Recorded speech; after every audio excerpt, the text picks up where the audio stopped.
On today's episode of the Black Studies Podcast, we have the pleasure of speaking with Dr. Kaiama Glover, professor of Black Studies and French at Yale University.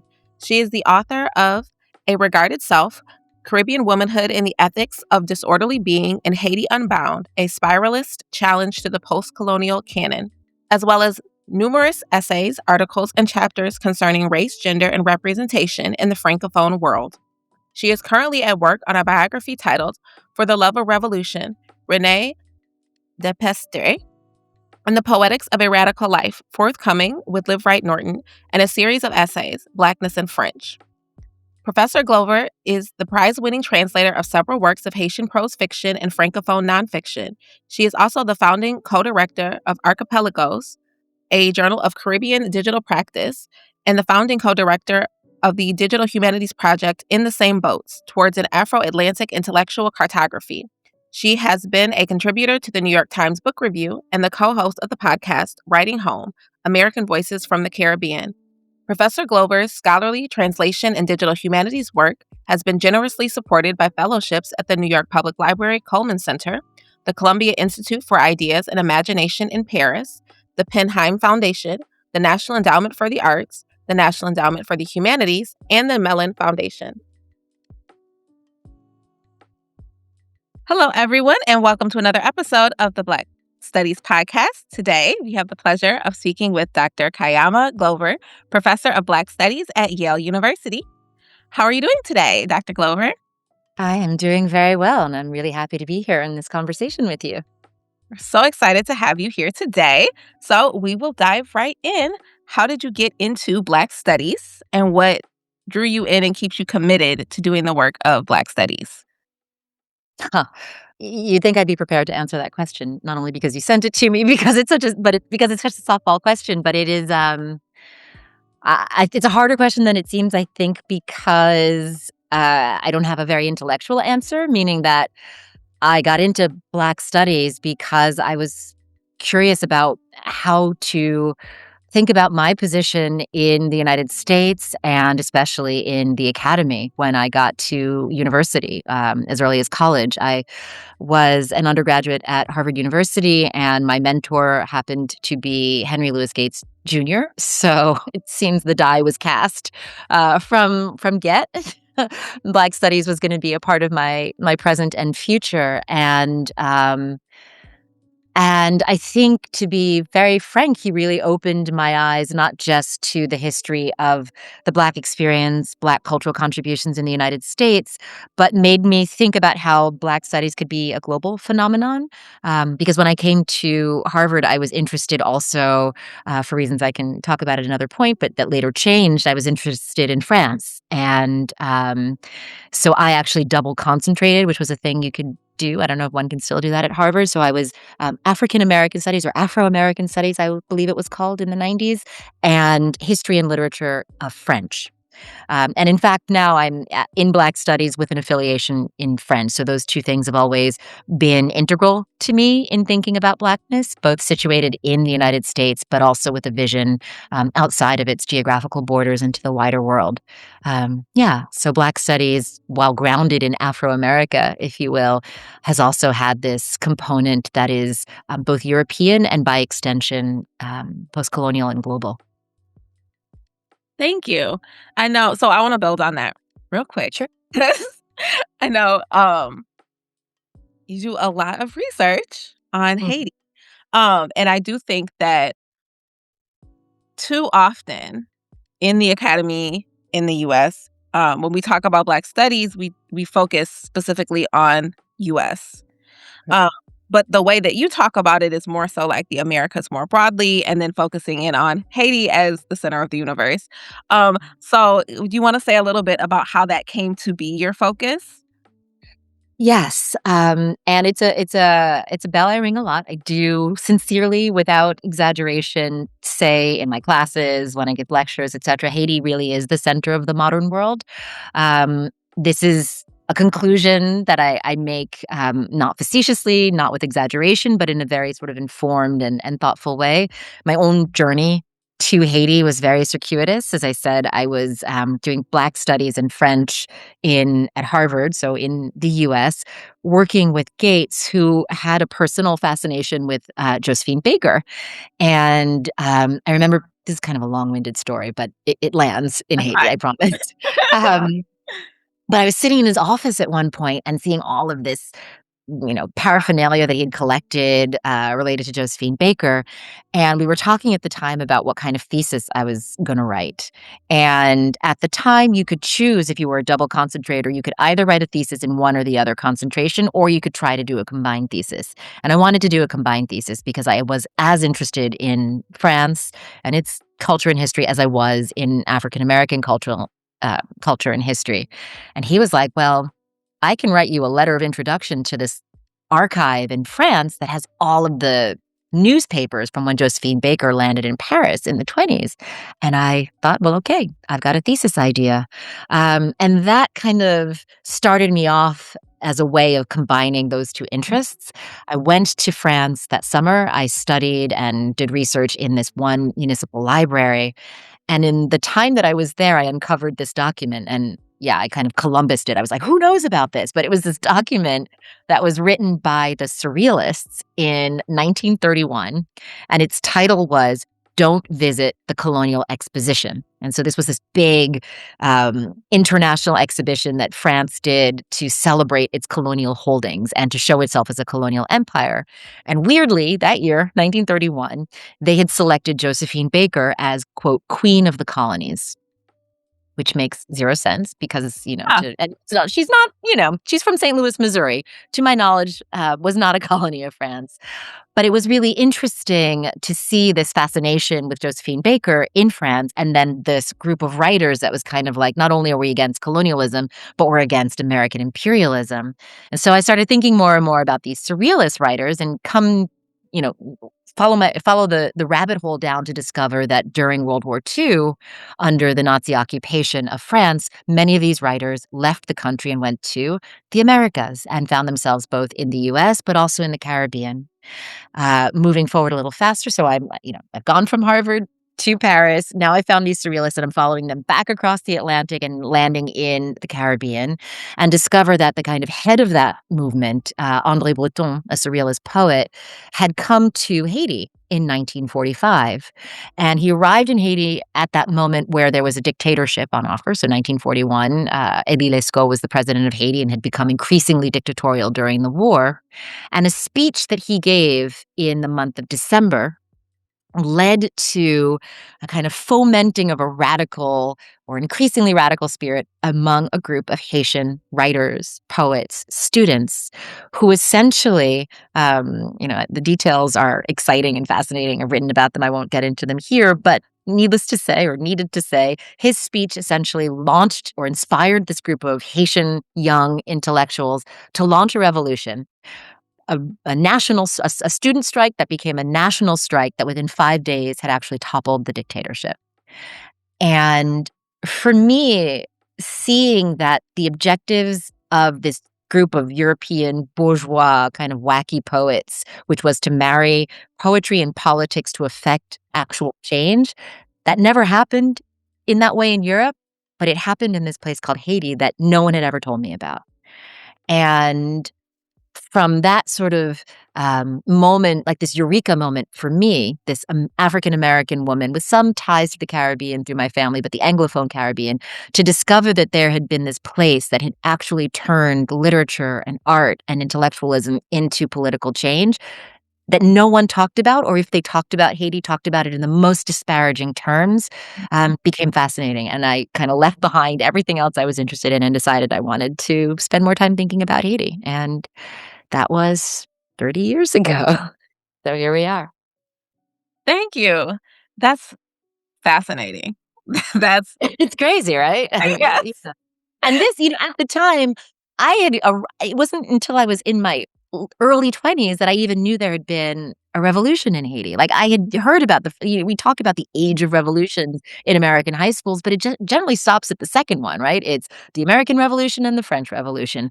But to think that there was this simultaneous movement for universal freedom that, by the way, was the only revolution that had radical anti-slavery baked into it, that isn't the first thing we think about when we think about liberty, equality, fraternity, all the things that we give credit to the founding fathers and to, the French Revolution for, that was happening in this third of an island that is only talked about as a poor and failed state is the thing that makes Haiti, to me, the center of the world, not just for its contributions, but also for the way in which the rest of the world has been so adamant in its efforts to suppress or denigrate or silence it. Like, what is that saying about global modernity, right, if it can't handle Haiti? Yeah. Yeah, I mean, I think it definitely one, that's, again, fascinating, but also, like, it speaks to the importance and the power of Black studies to have these stories actually be able to be told, to shift Mhm. the narrative and to acknowledge the political and intellectual and revolutionary work that has happened that is suppressed. Yes, yes. And it's not just the suppression, it's the content, but also on a sort of meta level, the suppression, right? The practice of silencing that I think tells a story about the modern world and about the Atlantic, speaking broadly about the Atlantic, yeah. So building on that, so many Mm, people, most of the people, who do the work of Black studies have training in more traditional disciplines, mm. just as a matter of the fact that there aren't as many Black studies PhD programs or programs, period, departments, and we're in a moment where we're getting less Black studies departments, in many places. So how do you situate yourself in relationship to the disciplines? And I also, if you could speak to how you might reimagine methods from more traditional disciplines to be able to speak to something like this revolution that happened in Haiti and recentering the work that happened there. It's a good question. I mean, I am a senior scholar, which is a euphemism for, like, I'm old in the academy, meaning that, in some respects, pre he who shall not be named explicitly in the course of this conversation, one did see, like, an ascension of Black studies. One can, Mhm. pretty clearly from the 1960s to the present. And as you just mentioned, we are at a moment of crisis where we may see some of that work undone.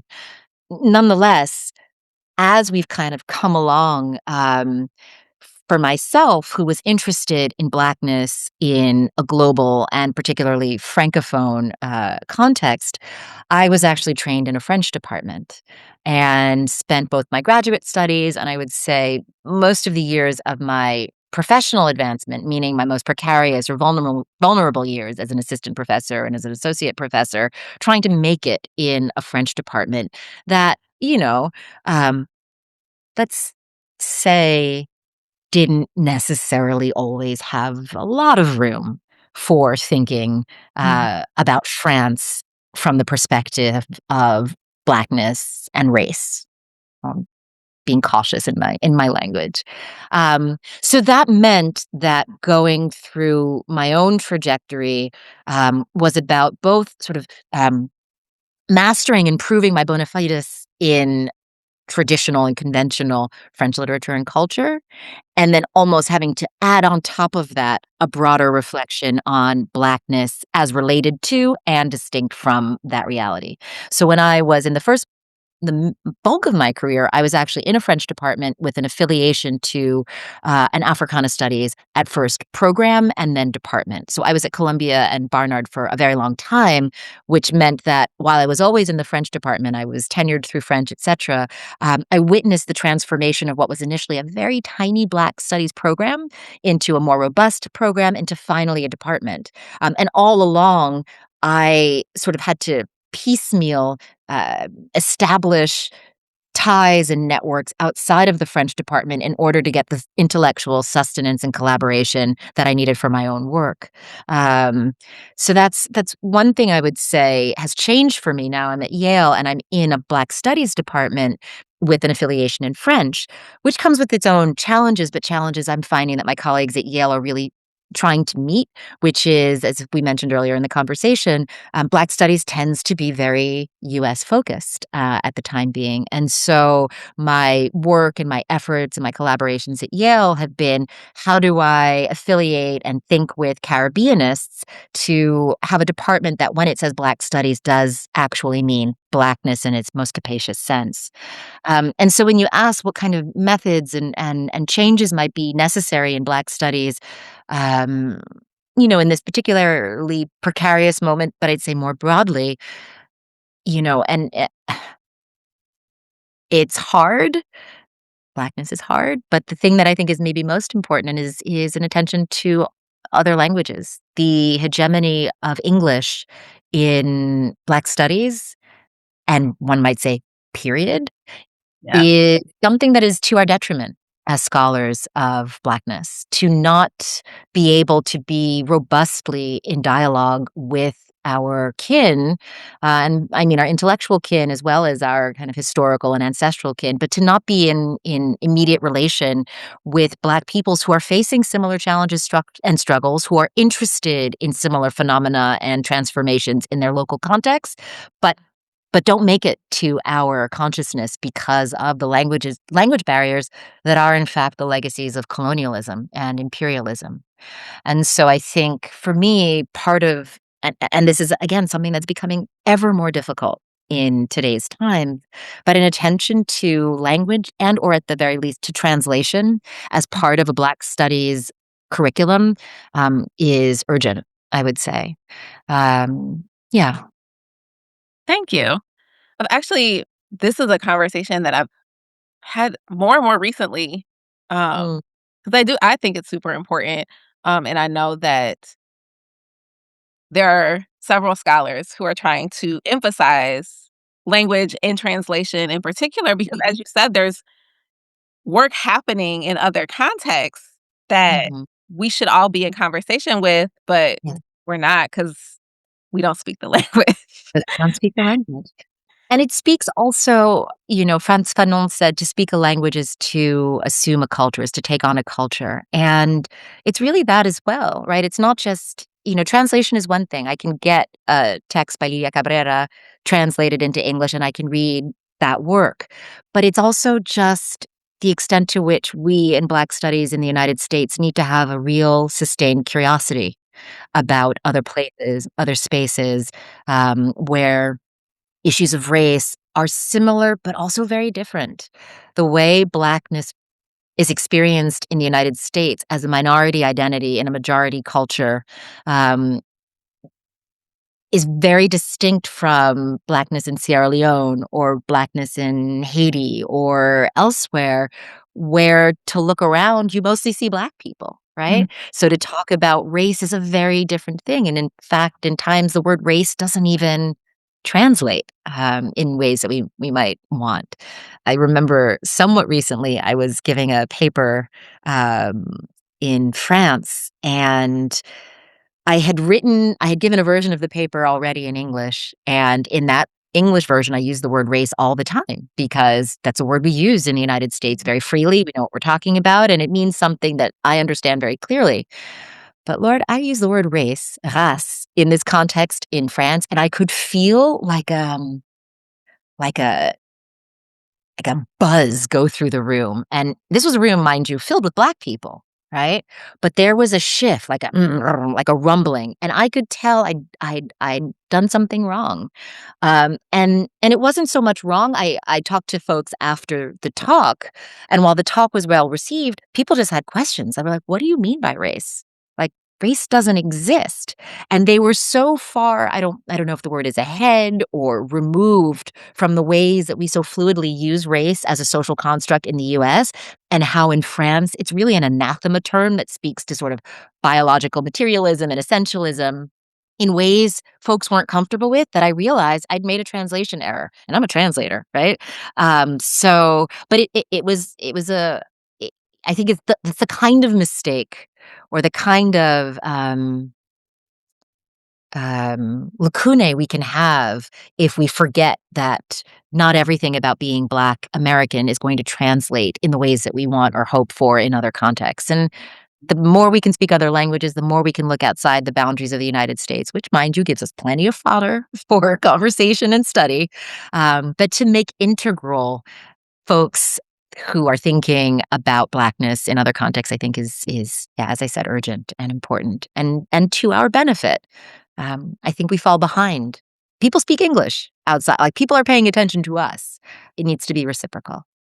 Go Yeah. to Germany, they can quote up and down Audre Lorde, right? Can we do that about Black German scholars? It's unlikely, right? And when we do, if people are quoting Fanon, or people maybe are quoting, um, Aimé Césaire or what have you, they tend to quote in English without necessarily thinking, oh, but what does it mean for this scholar to be saying this coming from Martinique? Or what does it mean when we take the words of Sylvia Wynter, but we don't think about her coming from Jamaica, right? Like, these are the connections I think are really important to keep robust and front of mind as we think about Black studies. Thank you. Yeah, So, yeah, in long-winded, but addition to no, I think that like it the translation piece is something that I have been thinking a lot about lately, not just because I have been able to talk to scholars who are engaged in translation work, but also because just recognizing my own limitations, right? sure. And Yeah, being you too. able to engage in that work myself, Mhm. and not being able to engage with the intellectual work from other contexts. Mhm, Because mhm. even if, like you said, I can read a translation, but that doesn't necessarily capture the cultural context, the social context of not just the time period it was written, but what was happening among the people, right? And Mhm, translation isn't a mhm. one-to-one thing, like the race word. Like it doesn't mean the same thing in multiple contexts necessarily.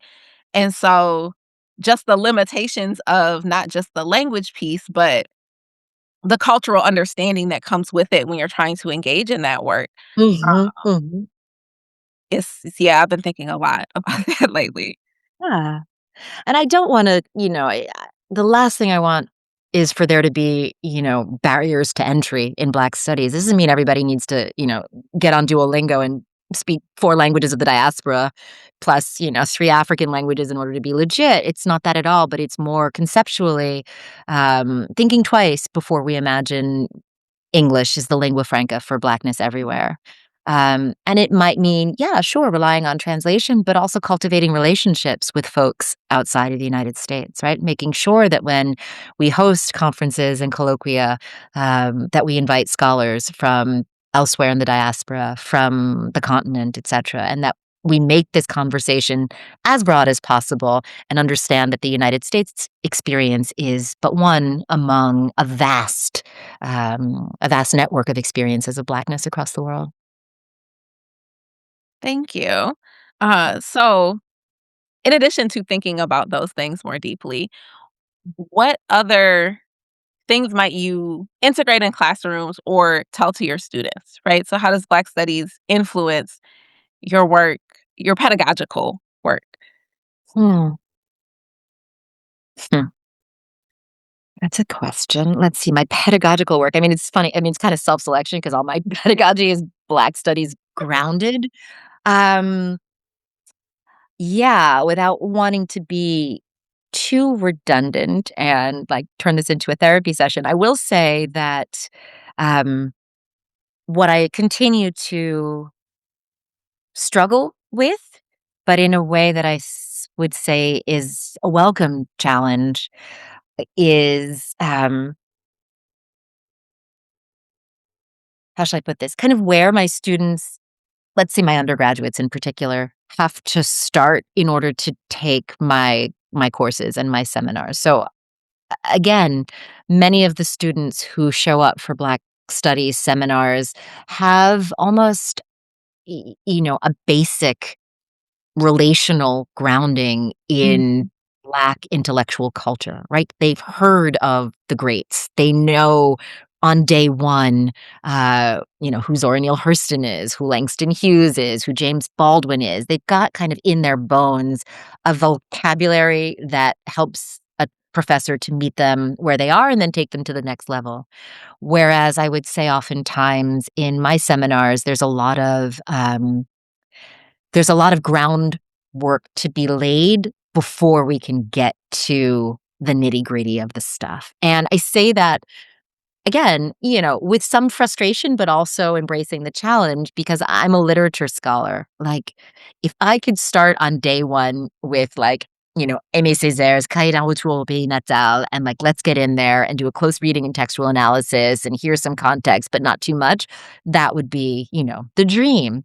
Whereas understandably, because I would argue of the failures of the American K through 12 education system, I usually need to start with, here's a map of the Caribbean. Here is an island called Hispaniola, which is 2/3 the Dominican Republic and 1/3 the Haitian Republic.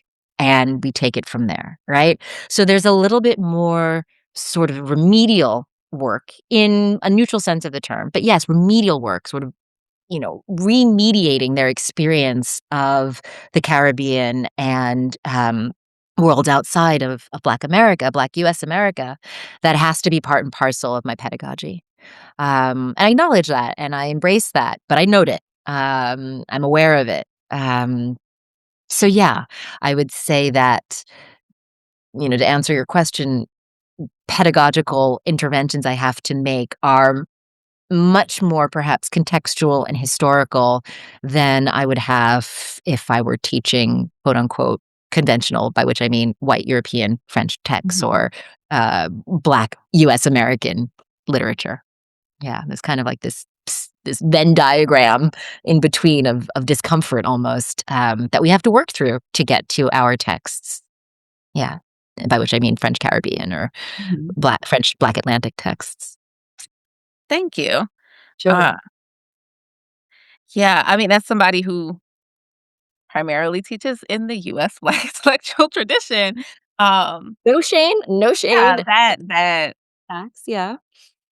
that groundwork, and I mean, even depending on the class, depending on the Mm, students, sometimes there's mm, not what you would imagine would be a base level of understanding. mm. Like when, Jesse Jackson passed, some people didn't know who he was, and I was like, Come now, "You don't know? Oh, okay, well, we're gonna take class, and we're gonna listen to his speech, and we're gonna talk about the importance of the Reverend Jesse Jackson." no. Ashley, this podcast could turn into a lament on the state of education in the United States, plus a dose of how racism also fails students in the United States because really, they don't know who Jesse Jackson is. Sure. Okay. That's disheartening. It was quite disheartening. Hmm. Yeah. So imagine that on steroids, Yeah, right? yeah, yeah. Yeah. Yeah. I want to ask about, and this is not a question that I sent you, so feel free to be like, it's okay. But I do wanna ask a little bit about, one, your work as an editor, and then also the work that you've done in digital humanities. I think that They're Black related, studies, certainly. yeah, and Black studies, the digital humanities work that is happening in Black studies right now is super interesting, super amazing. I'm very excited about it. Um, and so speaking a little bit to how you came to that work as well as, like, why? Why Yeah. why do you think digital humanities is a rising thing now, um, Mm. in Black studies? Sure.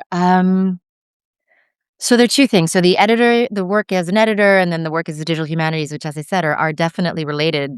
The former was where I began. So um I started editing, and I edited a lot. I think it was so funny. At one year I realized that I had in the last 2 years did 5 edited volumes or something like this. The editing work was for me almost like a way of staying in graduate school, just forcing myself to read as much as possible about a thing or topic of interest from the most contemporary scholars on that topic, and then find the through lines and the coherence of, oh, okay, this is what's happening in my field. This is what's happening in my discipline. Let me get everybody together and have to read them. So, in addition to to get myself out of the pigeonhole of my own, Mhm. monographic focus on my work. And yeah, eventually there was some burnout. Not enough though, because I do run this journal, so that's how this editorial work ended up being the digital humanities work. So I had been working on monographs, I had been working on, independent articles, and I had been editing. And while I was at Barnard in Columbia, so this would have been back in 2013, it's been over 10 years now that I've been doing this, I as these things happen, I was approached by a colleague, Alex Hill, who was, somehow miraculously just kind of, it was a fit. We just both had a background and a passion and an enthusiasm and energy that matched, and some expertise that were complementary. I had been doing all this editing work, and he's a pioneer of digital humanist study. And so the two of us together started doing these kind of one-off projects that were all about, addressing some of the concerns that we saw in our respective parts of the field of Caribbean studies, the most important of which being, how do we get folks to be able to speak to one another across the nation language borders of the Caribbean? The Mhm. fact that so many of us who work in Caribbean studies are situated in a nation language department, be it English or French or Spanish or Portuguese studies or what have you. How do we bring us all to the table in the ways that our objects of studies, meaning the writers and the thinkers that we work on, they were in conversation with one another as they traveled the world and produced literature and thought together from the region and the colonial metropoles. How do we make that legible, and viable as scholars of these folks? And so our collaborative way of making that happen, expressed itself in three primary ways. One, we started th we started this ongoing, we're in our 12th iteration, international conference called the Caribbean Digital, where with the support of our universities and more recently, with a Mellon grant, that is ending actually this year, but is continuing to be supported by Yale, where we both find ourselves colleagues now. This annual symposium where we bring together folks working in Caribbean digital scholarship from all over the world. So from the Caribbean, from the United States, from North Africa, Sub-Saharan Africa, Europe, you name it, that spend a couple of days together thinking through work across nation language borders, in the Caribbean, in the digital Caribbean. And then as a kind of outgrowth of that, our second project has been a journal, Archipelagos, which is in coming on its we're about to put out our 10th issue. Is that possible? Yeah, our 9th and 10th issue are coming up, and we're working on them simultaneously, which was born of the conference, so a place to put the interventions that Mhm. folks had done at the conference, to write them up and put them in a Born Digital platform that we maintain. So we've got this Born Digital online journal in Caribbean studies, that originally was part of the Small Axe project, which I'm sure well, I don't know if you're familiar with, but kind of a flagship analog Journal of Caribbean Studies. We were sort of incubated through David Scott, and his operation as the digital arm. And after 3 years under the Small Axe auspices, we forged our own path and are now exist on our own, and that's Archipelagos Journal. So the Caribbean Digital, Archipelagos Journal, and then the third is a digital humanities project that is still ongoing, that we're still tweaking and working with. And now, yes, I will admit, through AI, we think we'll be able to really turn into something even more, solid and useful. It's called In the Same Boats Toward an Afro-Atlantic Intellectual Cartography. And essentially, this is an editorial project. We have created a data visualization platform where individuals working on specific Black intellectuals and artists can submit essentially a Google spreadsheet with biographical information about where their subject found themselves at any given point in their trajectory that we then upload onto a map. And that map, formed collaboratively by all of these different spreadsheets, will show or does show where certain individuals from the Caribbean found themselves in the same place at the same time, in the same boats potentially, right? So we've got someone who has submitted a data entry sheet for Aimé Césaire, someone else for Catherine Dunham, someone else for Claude McKay. They give us that information. We put those figures on the map, and you discover that, oh, wow, Catherine Dunham and C.L.R. James were in Cuba at the same time, or Aimé Césaire and René Depestre were in Kingston at the same time. And we're hoping that this visualization will enable scholars who find themselves siloed in these nation language departments can imagine their subjects of interest in conversation with people from other language communities. So the digital humanities has all of the same problems of power and language and non-translation. Yes, we're aware of them, but it also has some affordances that we just don't have in analog contexts. So, yeah, in that way, I find it useful to my work as a Black Studies scholar to break down some of those balkanizing barriers between, these post-colonial, post-colonial spaces and their disparate language communities. Thank you. Sure. That I mean the cartography, that's very fascinating as well. Yeah. Like to really think about what it Sameboats.org for the podcast, if anyone's listening. Sameboats.org. Very simple. to really to think about like I mean, we know that our intellectual forefathers and mothers were in conversation with each other, but to like see like, nah, they was both in the city at the same time. Um, Yes, yeah. And and then yeah, and maybe creates a little space. I know it's bandied about too easily, but I do think that these are ways in which, Saidiya Hartman's critical fabulation can get some juice, right? So if you know that a bunch of these folks were at the 1968, Cultural Congress in Havana, you could then, in addition to looking at the archive a different way and looking for evidence of their cross-pollination, you can also then look at the work that was produced in the wakes of these events and say, "Oh, these people were there at the same time." One might speculate that they were chatting together and look at the things that they produced in its wake as a result of these possible conversations that may have happened by their geographic proximity. So, that's the dream anyway. Let's see. no, that's amazing. Thank you. And it could provide so much more conversation, but like being in conversation with the work that was produced Mhm. 50 years ago, 100 years ago, like it's not I mean, as academics, we're always in conversation with things from the past, but Mhm. I think that the continued relevance of so much of the Black intellectual work, for better or worse, Mhm. is being able to think about that and think about that differently and to craft conversations that might not be, particularly within the US, the same, like, Du Bois, Yes.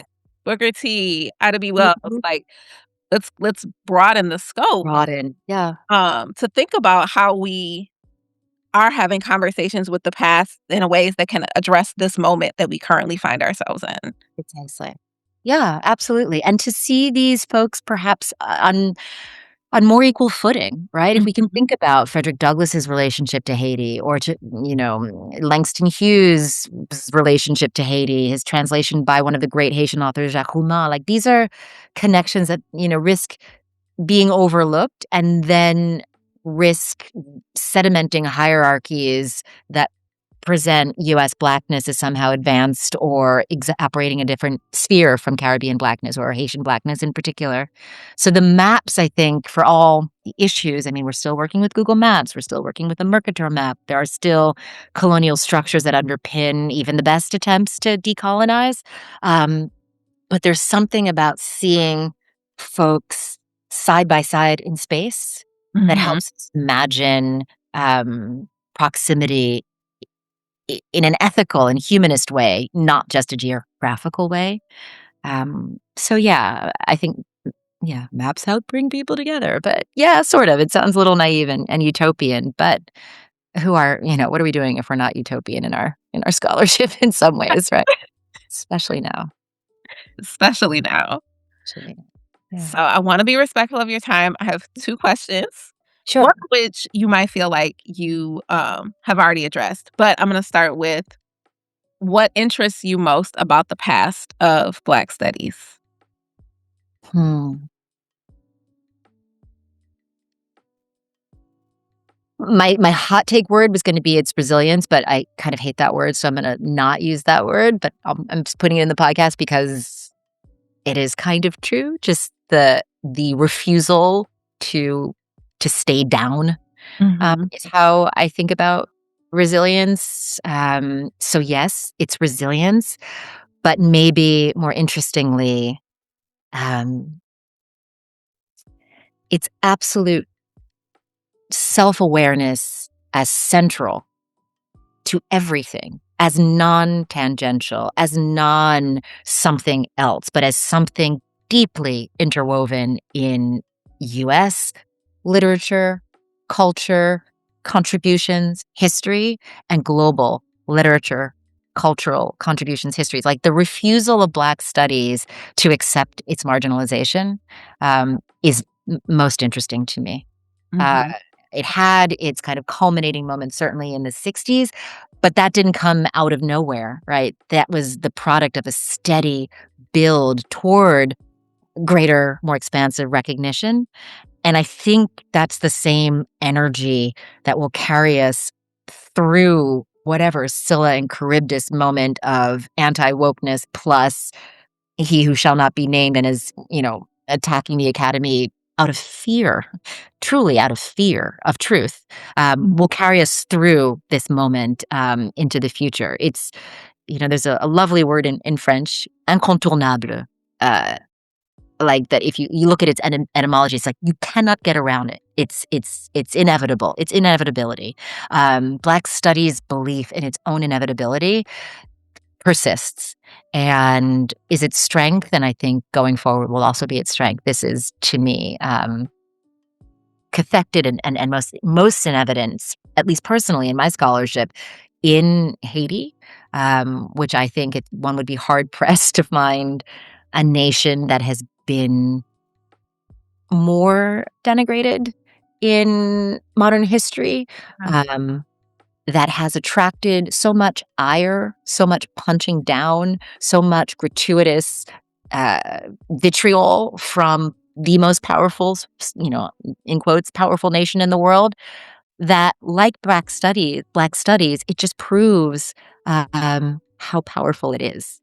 Do you know what I mean? Like, if Yeah. you have to keep attacking us, if you have to keep punching down, it's because there's something to be afraid of. There's something transformative in the Haitian Republic, and more broadly, yes, in Black studies. There are truths being told that inspire fear from those who are who themselves feel vulnerable or who themselves are aware of the precarity of their power.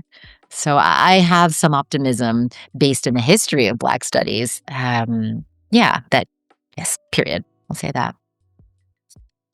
Okay. So, what interests and excites you about the future of Hmm. Black studies? Which kinda I mean, that's what, take yeah. take your answer, and I think it's You can just still very copy paste. I applicable. mean, not for nothing. My first book was about a set of Haitian artists and writers called the Spiralists, and their idea was that time neither proceeds in a straight line nor proceeds, in the African sense, in kind of a circle, doubling back on itself, but rather it proceeds in a spiral. That the past, present, and future actually can be collapsed and thought about as existing in a simultaneous moment, and that these boundaries that we set between what's history and what's the future are conventions that aren't actually really that necessary in certain kinds of ways. Like, this conversation we're technically having right now, it is also in the past, right? So not to be too esoteric, but just to say, I think Black studies, its future is its present and its past. It's this constant remembrance and only French words are coming to me, like it's ressourcement. It's delving into its past in order to sustain its present and future. That is, to me, the future, the ongoing future of Black studies. The thing that makes me not panic about, AI and, the shutting down of individual departments. History tells us that that's not going to be our undoing. History tells us that, to borrow from Fred Moten and others, that we're used to fugitive practice. We, from marronage, from the plantation to the present moment, we know how to operate when it becomes dangerous out in the light. And so, yeah, the future of Black studies is its past. Thank you. That is a wonderful place for me to stop talking. But is there anything else you'd like to add, expand on, anything you would like to mention about the work that you do that I did not explicitly ask about? Well, I mean, I do first want to say thank you. I could have answered your question about the future of Black studies by pointing to this kind of work, right? The podcast. These are the affordances also of the digital world, which is making the things that we think about and talk about that are between, the bindings of a book in a library, which often requires a library card or access to a university or some paywall, putting this out in the world in ways that makes our conversations and our thinking accessible to the widest possible audiences is also a future I can get behind. So thank you for inviting me to be a part of this. Maybe the one thing I would plug here is, hopefully not an entirely narcissistic plug, but to say that I'm currently working on a biography of a Haitian former socialist militant, erotic poet, novelist, and philosopher, René Depestre. And I mention that because he will be 100 years old on August 29th, which is also my birthday, though I will not be 100. And so this is the year of his centenary. So just to encourage folks to pay attention to this Haitian writer who was, in fact, part of an instrumental part of that revolution I mentioned from 1946 that toppled a dictator. So what is that? 2026, 80 years ago, this guy was a poet on the front lines of a revolution, and he's turning 100. So if you see him and his work cross your path, pay attention. I've translated a bunch of his work. Others have as well. Shout out to Colin Diane, who did the first big translation in 1977 of one of his major works, A Rainbow for the Christian West. It's an opportunity to look at Haiti through a different lens than the one that's generally fed to us through Fox News and even the New York Times, as a place always in need of help. It has been a place that has contributed immensely to the modern world and to culture and history. So René Depestre, someone to look out for in this year of our Lord, 2026. Thank you. And everyone definitely should check that out. And just to think, I know, coming back to just revolution and poetry, those going together is such a, it's a Black studies word. period. Yes, period. As my daughter would say, period. Yes. Revolution and poetry. It's our lifeblood, for sure. Yeah, thanks for saying that. The title of my, or the working title of the biography I'm writing is For the Love of Revolution, René Depestre and the Poetics of a Radical Life. So yeah, revolution. That sounds great. Stay tuned. Thanks so much, Ashley. Thank you so much. Thank you for being here. I really appreciated talking to you today, and I hope you enjoy the rest of your semester. Thank you. You as well. Thank you.